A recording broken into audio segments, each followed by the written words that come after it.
risen. Michigan State. Tom Izzo comes back. I doubted him. I said, you guys aren't going to the tournament. And Tom Izzo just, basically called me an idiot. Look at what I can do.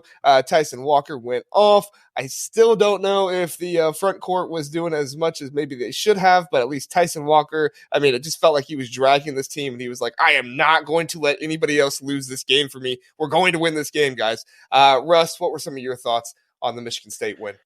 Yeah, congratulations, JR. You're officially bulletin board material for Tom Izzo, like one of the greats in the game. Yep. So that's huge. That's huge. But this is the game that, in Michigan State, you think they're on the ropes, you think they're done, you think they're going to have a bad season. They'll win this game and then all of a sudden go win 12 games in the Big Ten, end up as like a 5 or 6 seed, make a Sweet 16 run, and you're like, oh, that was the down year for Michigan State. Like, man. But yeah, their backcourt or their front court, backcourt. I get those confused sometimes. Their backcourt definitely kind of got it going, and it was like a get right game for them. And it was huge to thump a top 10 team like that, an undefeated top 10 team like that. Like, that's definitely a statement to say, hey, look, don't close the door on our season yet. Like, it still matters what happens in March and what matters in conference play. So it was, if I'm a Michigan State fan, like Ohio State fan, I feel better going into conference season than I might have felt 2 weeks ago. I appreciate the shout out there. Dakota, what were your thoughts? Yeah, I think this was a game that I think I kind of expected Michigan State to win this one, especially after that loss at Nebraska, just because, this is their last opportunity to get that marquee non-conference win, and they played like a team desperate for a statement win. And I wasn't quite expecting this much of a statement win, but I turned to this game on expecting to kind of be really in tune with it and really just like excited to see what Michigan State was going to do. But I was flipping channels by halfway through the first half just because Michigan State came out and was dominant from the run. Tyson Walker played like I think a lot of us expected Tyson Walker to play. 4 from 3 for 25 points. That's Tyson Walker should be playing every single game. But you saw it. I think the biggest change that we saw in Michigan State in this one was the defensive intensity. Okay. I think that they played a lot more cohesively on that side, and they definitely used their athleticism to their advantage in this one, especially once they kind of really started to put it on that danger zone level for Baylor. I think Baylor kind of tightened up, and Michigan State really just jumped on them at that point, and there was no looking back. 45-17 at the half. What can you say about that? At that point, it was over. That's got to be some obscure record, like to be below 500, paying a top 10 undefeated team to beat them 45-17 in the first half. Like, that's got to be some record. We'll get Frank on that. It's like it got to halftime, and I was like, cool, I'm going to flip to a new game because this is just going to be coast time the rest of the way. But you got contributions from pretty much everyone. Like, yeah, obviously Tyson Walker led the way with 25. AJ Hoggard puts in 14, and probably one of his better outings of the season so far. He was kind of a little bit everywhere. And then from there, it was just kind of like bits and pieces from everyone else. This is a game that, Tyson Walker played the most minutes at 31. They had 11 players score in this one. I don't even know what kind of notes you can really have statistically in this, just because it was over from the beginning. And I think the most interesting thing that we're going to have to see is how Michigan State responds, because I think they're going to get a little bit of confidence going here, coming off of this game against Oakland next, then Stony Brook, and then Indiana State, and then it's back into Big Ten play. So there's a non-zero chance that they could rattle off a few wins in a row here, start feeling pretty good.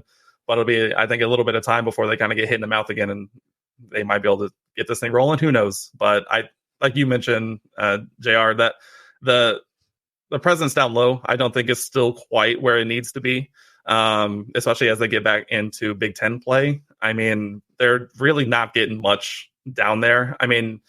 Xavier Booker got 8 minutes tonight, so I guess that's pretty good to see from him. He had 7, but Mike Sissoko, I felt like had a pretty decent game, but then I looked up and he was 1 of 2 from the field, 4 points. Billy Call only had 5. Carson Cooper only had 8. This was, I still need to see more from Michigan State's front court. I also get it confused sometimes just to get back into Big Ten play, because I think in this game it was like they were running all over the floor. You didn't need that much from them. This is a game you could let Tyson Walker go for 25 and walk out with an almost 24-point win. I need to see more from that front court before I declare them back. Well, and they were serviceable in this game. Exactly. I think that was the biggest thing. Michigan State I always say that, good defense feeds your offense. When you play good defense, you're sound on defense, and you get on offense, you have the confidence to go, get a bucket, make a play. Tyson Walker's offense fed everything else on this Michigan State team this game. I mean, the dude was just going down, crossover behind the back, fading away, shoot the 3-pointer, make, and it just seemed like the entire team was like, okay, we're not losing this game. We're not going to let it happen because Tyson Walker is literally playing out of his mind right now.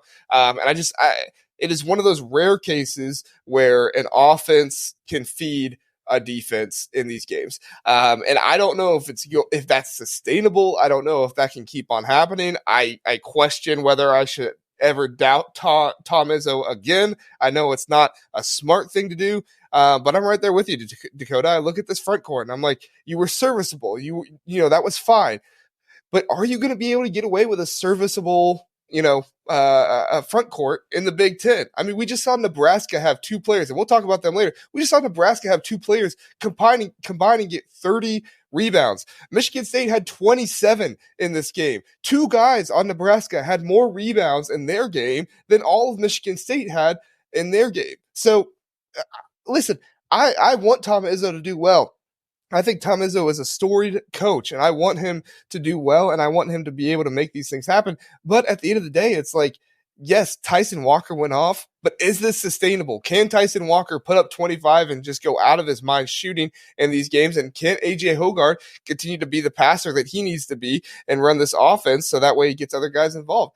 I think he can. We saw it last year. I think it can happen. I think Xavier Booker finally made it onto the floor. That was nice to see. What, he put in like 8 minutes and had 7 points or something like that? Just to check. Yeah, he played 8 minutes and had 7 points. Put the dude out there. Let him play. I know he didn't get a single rebound, but at the end of the day, like, he still had more points than Sissoko, still had more points than Hall. So, I don't know. Russ, do you have any thoughts on Xavier Booker? Should he be playing more? Am I off there? The front court, any thoughts on that? I mean, one approach I always have with Purdue basketball, and there's been a lot of controversy over who should start and who shouldn't get minutes, and how good is Ethan Morton, how good was Brandon Newman, et cetera, et cetera. Matt Painter and Tom Izzo get paid millions of dollars to do what they do. I guarantee you they know better than we do. So there's something going on there. He's going to, do you think Izzo wants to win more than anybody else on that team? Yeah. So he's going to do what gives them the best chance to win and the best chance to have success in the long term. So trust the process. Does it make sense? No, I agree. It doesn't make sense. And I understand that especially when your record is 4-5 going into this game, like, I understand, like, hey, switch it up, but it's Tom Izzo, you got, until he, has that season where they win single digit games, miss the tournament, then it's like, okay, the game's passed him up. Till he has that moment at the end of the season, don't doubt him. So, and then pour one out for his kid, right? Steven Izzo finally had a chance to get his first game. That was awesome. First points in the college game, and 0 for 2 from the free throw line, man. That's tough. That is tough. Rough. Got a rebound, though. Hey, stats. So, he was in the box score. So. Exactly. All right. Thanks for listening to the Big Ten Huddle. Please do like and subscribe. We appreciate that. If this was your first time listening, we are the Big Ten Huddle. We cover all things Big Ten football and basketball. We have a long episode every Sunday, Tuesday, and Wednesday night, all at 9 o'clock. So come in, check us out, get in the chat, let us know what you're thinking. We would love to have you join us and learn more about the Big Ten.